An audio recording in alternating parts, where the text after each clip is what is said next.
მოსკოვი მოითხოვდა საქართველოს შესვლას ესენგეში. კატეგორიულად მოითხოვდა. გამსახურდია რომ პირველ დღეს ეთქვა რომ ესენგეში შევდივარო. ეს პრობლემა არ იქნებოდა. გამსახურდია დარჩებოდა ხელისუფლებაში. მე საიდან ვიცი? მე არ ვამბობ რამე ყურმოწელთან ანალიზი. აბაკელია იყო პროკურორი მაშინ. ხოდა რომ დაიწყო ეს ოჩი ეს იყო 22 ღამე 22 დაგეკა მოსკოვიდან მოსკოვის რუსეთის გენპროკურორი იყო სტეპანკოვი მე დავირეკა უბრალოდ დავირეკა აბაკელიას ერთადზევა კაბინეტში ერთადავად იმპერიის აღმაშენებლად ზედამბავიო როგორ თქვენთან საფრთხე იკითხება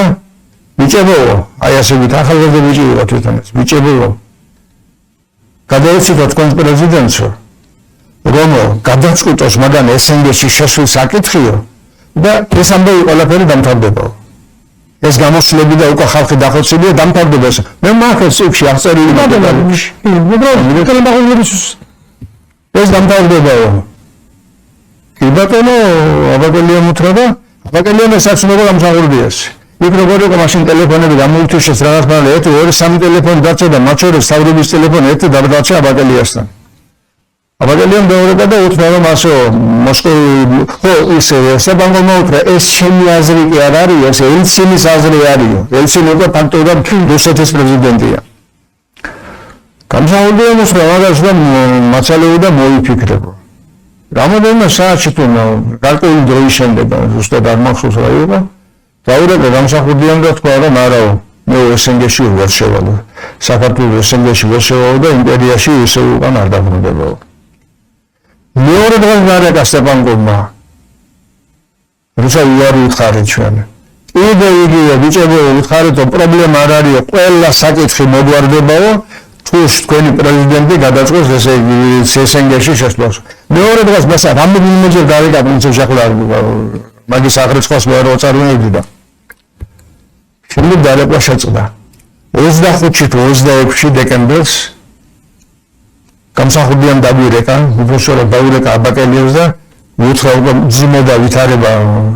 რეალურად იკარგება ხელისუფლება და თანახმოვარ ჯანდაბას შევალო ესენგეში და მე ვიფიქრებო რა უნდა გაკეთდეს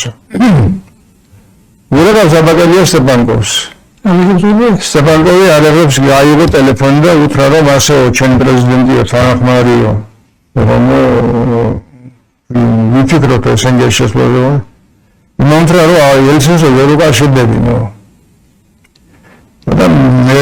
დაიკავშირდებითო აბაკელიაში და დაურეკა კი აბაკელია ნუ ელემენტარ ბოლოს დაურეკა და სტეპანკოვმა უთხრა ბიჭებო გვიანა უკვე დამთავრდა ყველაფერი და თქვენთვის რა შემიძლია გავაკეთოთ აი ეს იყო და მე რომ ჩვენი ცხოვრების ლაბარაკი ავყიდე 25-მდე ისიდა რუსეთი 25-მდე 26-მდე გამიგეთ რომ დამსახურდიას ეთქვა ესენგეში შევდივარო და ეს ნაბიჯი გადაედრა ის ხელისუფლებას დარჩებოდა ხო რამდენი დარჩებოდა მე არ ვიცი მაგრამ იმ მომენტში დარჩებოდა და ეს ამბავი მოიხსნებოდა მე შედეგად ის მოყვა რომ კიტოვანსაზე არ არის ხონდა სხვადასხვას ხალხი ყავდათ ყველაფერი იარაღიც არ ქონდა მხედრიანი მაშინ ეს ძირითადად ცეხაში გვეშდა ხო და ამიერკავკასიის ჯარების სადლის მოადგილე პირველი მოადგილე იყო გენერალი ბეპაევი და ბეპაევმა ალბათ მიიღო მოსკოვიდან დირექტივა საბჭოთა კავშირის დაშლა გამოცხადდა იმ დღესვე ადგა მთელი ეს ტექნიკა ჯავშანდა ტექნიკა იარაღები ნებისმიერ სახეს მის საკეთოვანზე დამთავრდა ყველაფერი